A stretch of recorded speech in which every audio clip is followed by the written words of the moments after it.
that only 1.5 million out of 12 million customers are affected by the recent hike in electricity tariff.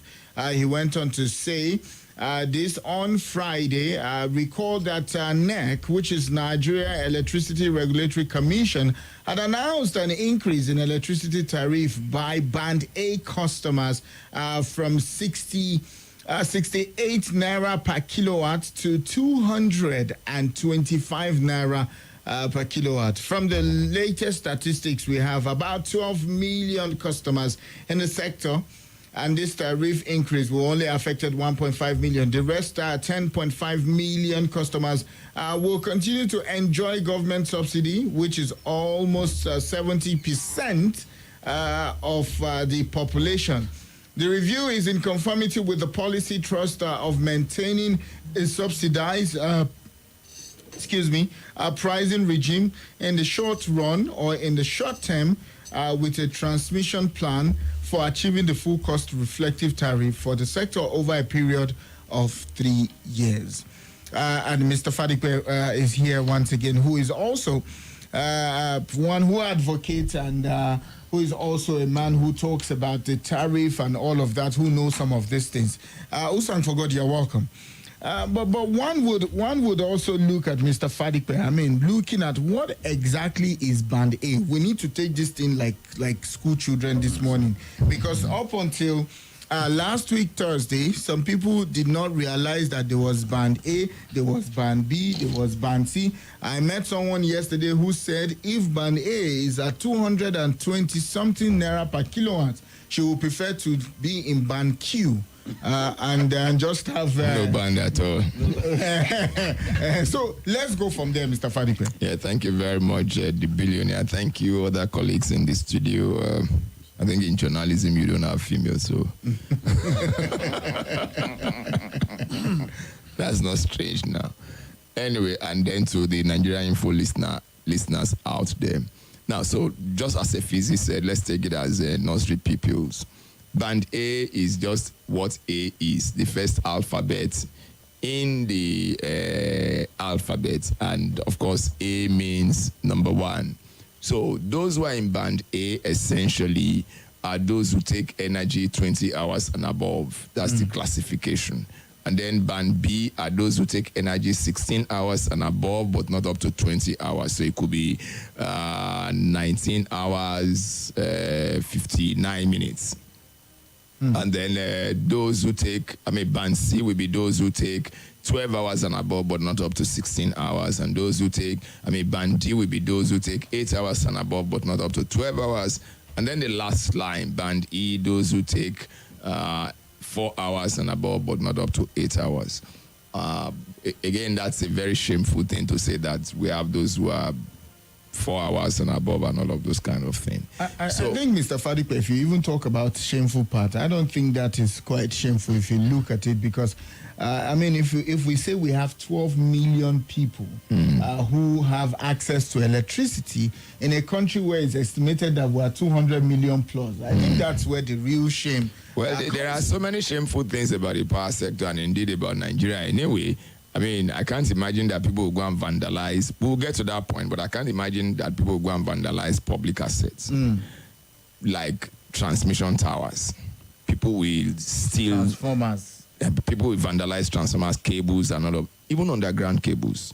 Let's even say overhead cables is accessibility is a lot easy, but underground cable, people will remove manhole cover, enter into the manhole and do. So there are so many shameful things about Nigeria. But getting down to the power sector, that's where we have found ourselves today. The adjustment in the tariff, which was announced by the Regulatory Commission, I think on the 3rd of April or thereabouts.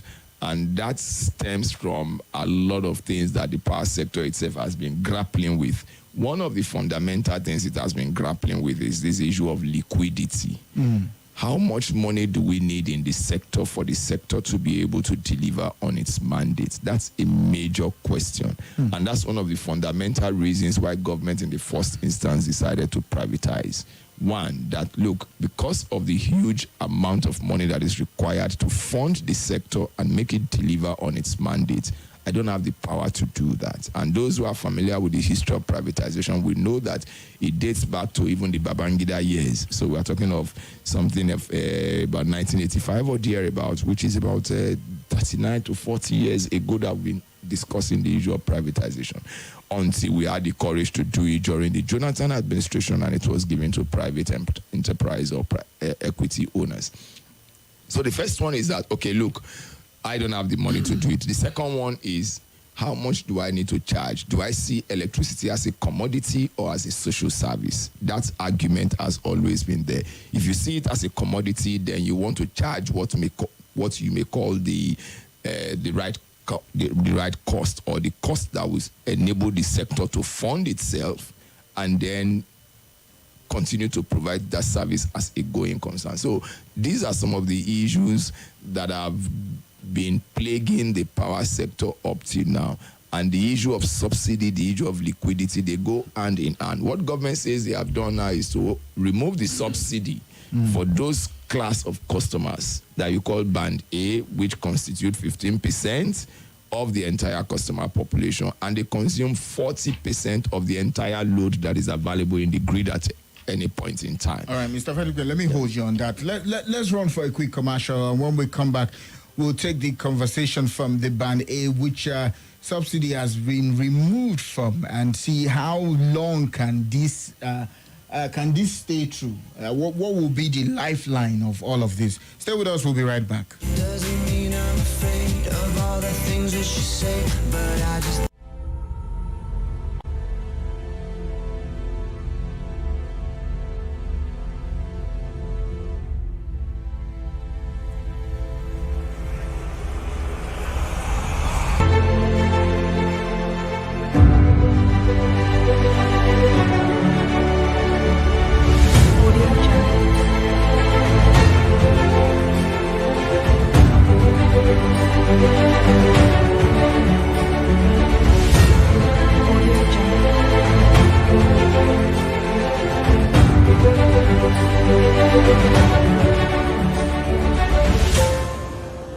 Audio Jungle.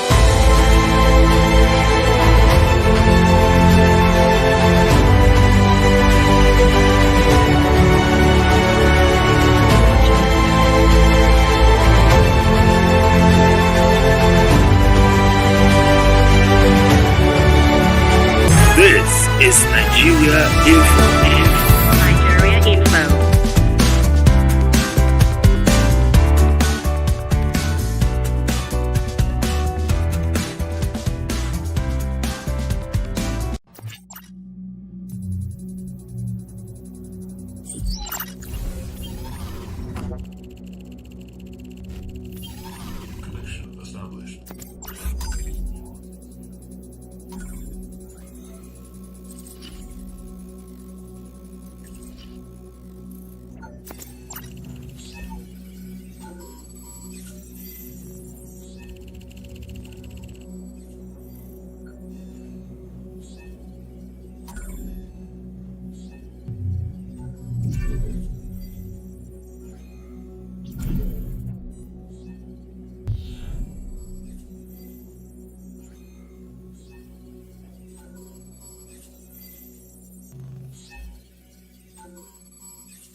This is Nigeria Info.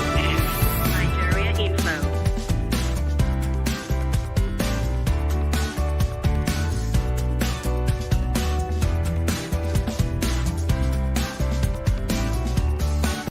This is Nigeria Info. Nigeria Info.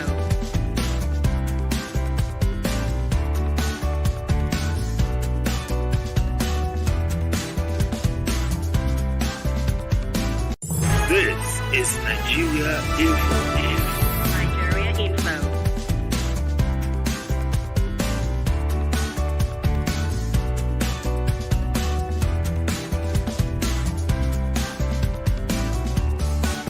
This is Nigeria Info. Nigeria Info.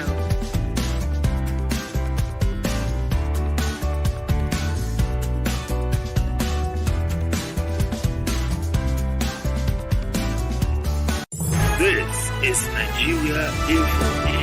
Nigeria Info.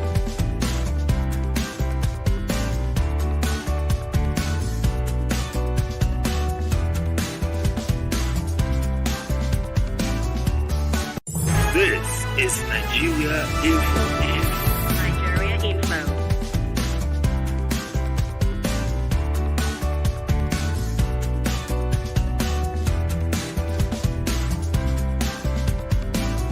This is Nigeria Info. Nigeria Info.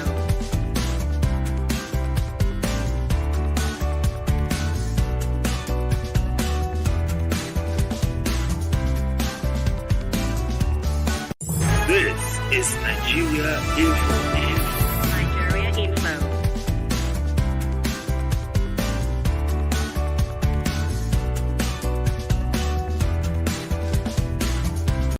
This is Nigeria Info. We're speaking with Mr. Fadipe, Bode Fadipe here on the town hall meeting, and Mazi Destiny Anthony is here. Hi, Chief Elvis is here, and Usanforgod is also here. They would also jump on the conversation as we keep up. Mr. Fadipe, you were talking about the Band A people that the subsidy has been removed from. But we're just looking, how long will this take? Will this in any way even impact the liquidity? I mean, there's cases of debts being owed to some of these discos and all of that. But then again, I also heard the minister talk about Nigerians not understanding some of the efforts that they make until they see the light in the bulb, which I totally agree, because we don't know the effort you make. All a Nigerian want to see is that there is electricity available either for business or for consumption. Ahead of that one, one of the things I'm advocating for now is that we should go the route of the National Assembly in terms of this constituency project. So what does that mean? Discos especially because they are the face of the sector. You don't see transmission people. You hardly know them unless they are your neighbors or they are your relations or they are your spouses and things like that. What you just see is the transmission towers and the transmission stations. You hardly see the power stations unless, again, you have some relationship with them. Who wants to go to Egbin? Who wants to go to Ikuru? Geregu or Jeba or Kainji, unless you live within that area. But the disco people, you see them now and again. They are your neighbors. They come to your neighborhood and they disconnect you. They come to ask for money. So what this means, therefore, is that in terms of the collection, they do the collection. They see the people. But in terms of the number of people that is affected, those that constitute the 15% are the ones immediately affected. The balance 85%. Now, what is the implication of that? The subsidy that was projected for this year is about 2.9 trillion. Now, by removing that 15%, you have been able to cut down that subsidy by about 1.4 trillion. And that's a whole lot of money. So it means that the bulk of those who are in the 85% still have their responsibility being carried by government. But for how long can government do this? So you expect a situation where even those who are outside Band A now will eventually be migrated to the Band A category, so that they too can begin to have that have access to 20 hours and above power supply, which in itself is an incentive for the discos to say, okay, if we successfully manage the 15% and their 20 hours and above, we can then begin to develop, because money is supposed to now be free. You're not supposed to recover more money. Use it to develop the less categories. Categories getting less than 20 hours, so that you can now accommodate them. So it is expected that there will be more generation by way of more facilities, and then availability of gas because one of the fundamental problems with the sector today is that gas is not available for the generating companies. And why is gas not available? Because the market is owing the gas suppliers about $1.3 billion, not naira. Wow. And government was able to pay only $120 million, not even the fraction on the $1.3 billion. So, and if you are a businessman, I'm sure all of us here are in private enterprises. Can you allow somebody to owe you that much? I mean, it does not make any reasonable sense. And these are some of the points that government has put forward. But it's also important for us to hold the discourse accountable. If you are taking so much money from me, then there should be service, there should be value for the money that you are taking from me. Because I cannot be, I mean, those who are vended will tell you that if they were getting 300 units before, it has crashed to about 150 or even 100. It has crashed considerably because you have moved me from 65 naira to 255 naira. I mean, look at the percentage difference between 65 and 255 is about 300%. So that 200% rise will bring that same amount of crash in the amount of units that you have access to now. Meaning that for me to remain where I was before your increase, I will need to increase the money with spending power with 300%. With 300%. Now, is my business giving me that amount of income? Is my salary giving me that amount of income? Which is where quite a number of people are worried that even those you say can afford it, you have areas where you have civil servants or retirees. Somebody was telling me this morning that in Kado Estate, for instance, most of those who are there are retirees, earning about 150,000 as their pension. And then plus their pension plus X, meaning children and their relatives, friends who dash them 1 naira, 100 naira, they want to do party, and all of those kind of things. But it's not a stable income. So how do you want those kind of people to manage? But the converse, the flip side of the argument is this: do we want the power sector to totally collapse before we retrieve it? Because from the data that NEC gave, the subsidy percentage has risen to 2,900%.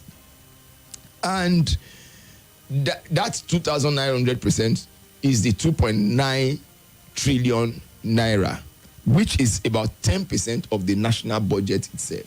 Now, imagine that we have that 2.9 trillion naira to put into other parts of the power sector. Take, for instance, even discos.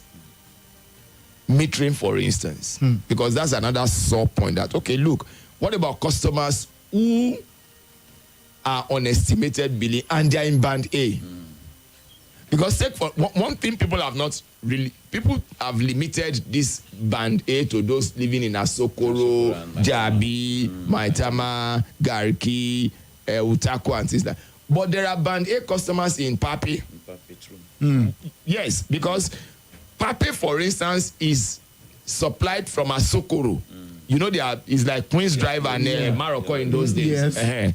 I mean, you are in Morocco, you are in darkness, and you are seeing lights in Queen's Drive just across the lagoon there. So that's exactly what you have with Pape and Asokoro. Asokoro highbrow, Pape, but the line that feeds Pape comes from Asokoro. And that line that comes from Asokoro, of course, we know those who live in Asokoro. Governor's Lodge, Danjuma, T.Y. Danjuma, and all of those big men and things like that. So you still have that mix there. Now, how many people, with profound respect to the brothers and sisters in Papi, how many of them can pay 255 naira?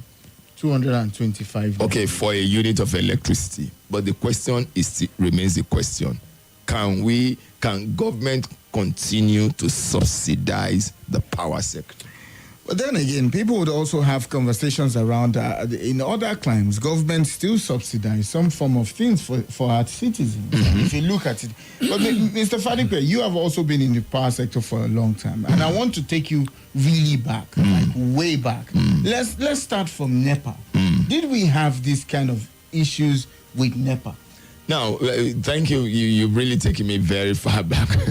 I started work actually in the power sector in 1984, so that's a bit of a history.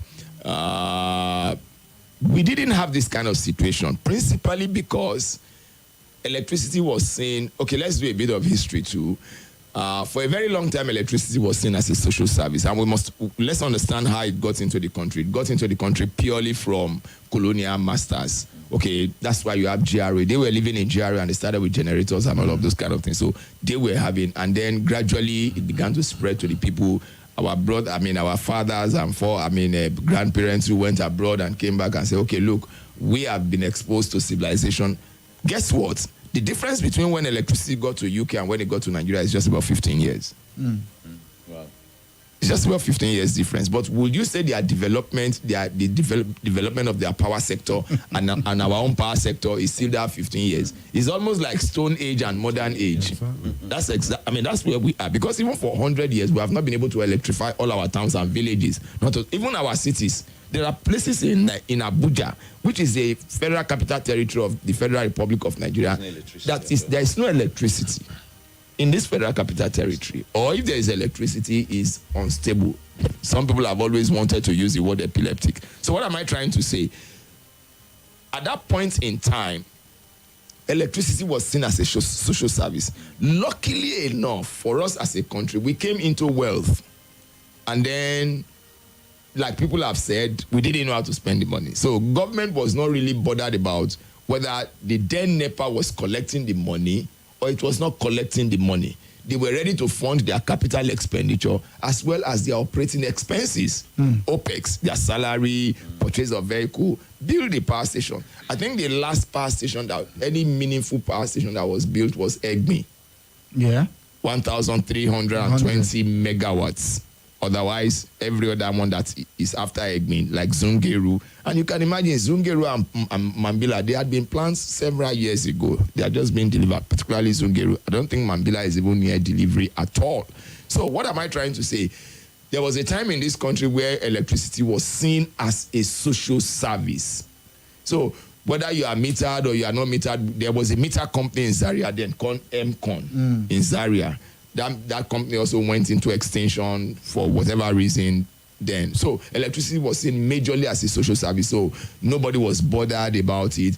But there was, and I can say this, there was also something that was happening there. You didn't have a situation where a place would be out of service for 6 months, 1 year, and things like that, because the population was small, so government was still able to meet all of those responsibilities until we began to get into the SAP period, and Babangida came with structural adjustment program, and then government was saying, how do I get money? And one of the things that was thought of was that institutions or agencies of government that could fund themselves should be allowed to fund themselves. And I concede to that reasoning that the power sector is one of the institutions that should be. See, apart from telco and the oil industry, where you get forex, the next most financially viable industry in this country and anywhere in the world is electricity industry, because power sector, because you get is something that you want to use as much as is available to you, especially if it's a highly industrialized nation.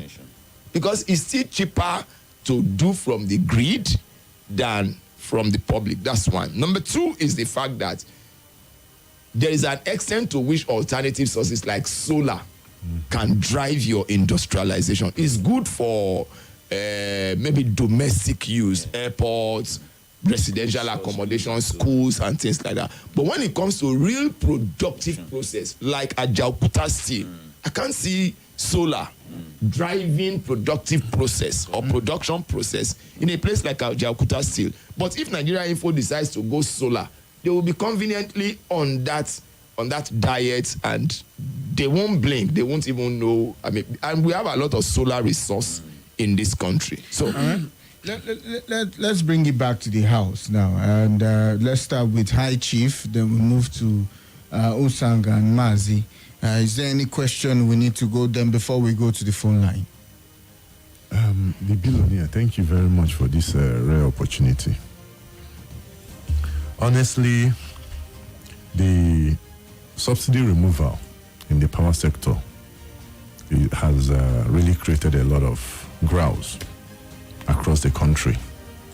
And just like Oga Fadipe said, based on the itemization, there are 5 categories of these bans. From my own assumption, those who are in band E, D, C, or B will definitely feel the ripple effects of this increment sooner than later. My reason is very simple. Let's take a company like Dangote, for instance, that is into manufacturing. Dangote gets 20 hours power supply every day. Don't you think that the adverse effects of this increment in power supply to manufacturers will also be passed down to those in band E, band D, band C, or band B? In terms of cost of producing a product. In terms of cost of, we all saw what happened the day the trail letter word or the trail worded statement was made. Subsidy is gone. Within a twinkle of an eye, prices of commodities in the market skyrocketed. Cost of transportation skyrocketed. Nigerians are suffering it today. The adverse effect is that by the time many companies or manufacturers are no longer able to meet up with the cost of production due to increment in this tariff, the ripple effect is that some of them may decide to lay off workers. Some of them may also decide to close up shops. Some of them may decide, in fact, not may, would definitely decide to pass the cost of this power down to the consumers, which is the village man in the village, the trader in one lungu, who has been rejoicing that the increment or the removal of subsidy on power does not affect him or her. So whether we like it or not, what I want to do is let's appeal to the government. Nigerians have suffered enough over the removal of subsidy on petroleum. Nigerians are suffering today over the ripple effect, the adverse effect on the removal of subsidy. In developed lands, where we emulate certain things from, go to Europe, go to United States, go to UK, there is subsidy on power. There is subsidy on petroleum. There is subsidy on transportation. There is even subsidy on agriculture. The two major things Nigerians, the poor masses of this country, have been benefiting from the government right from time has been taken away from us. All right. So to what end? Thank you very much. Thank you. Let's move to Usang. Thank you, the billionaire. Okay. Thank you. I can't believe it's me sitting. I'm facing Mr. Fadipe. When I came in, when I shook him, I said I've collected Eunice. He's no longer a spirit. Thank you very much. I appreciate it. I think Usang will have to come to this side of the yes, so that we can hear you clearly. Okay.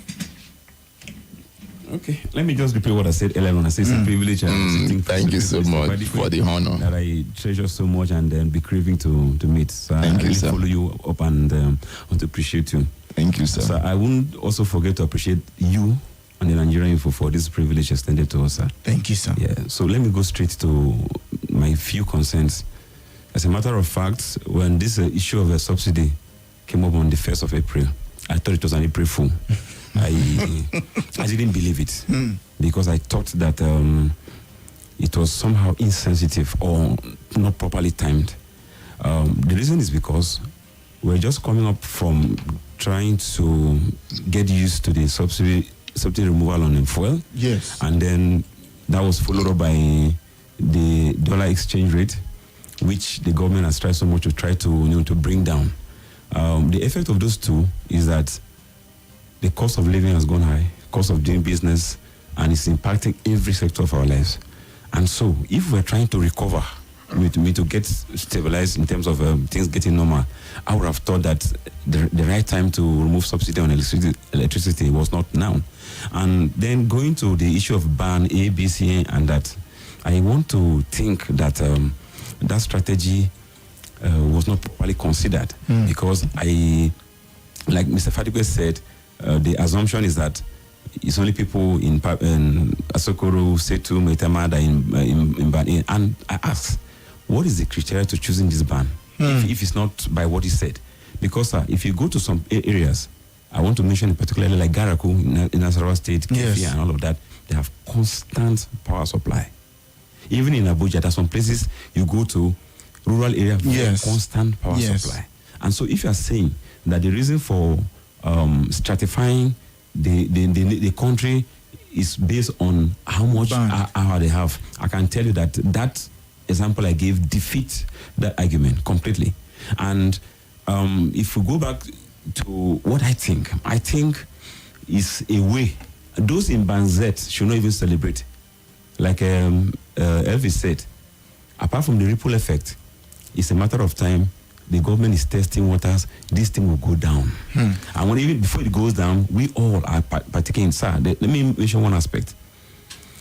If the argument of highbrow area is anything to go by, it furthers, increase the social stratification between the elite and the downtrodden, which brings that envy, makes them make us see them is we and against them, and that shouldn't be. The issue of light, if you ask me, should have been something that we would have overcome by now.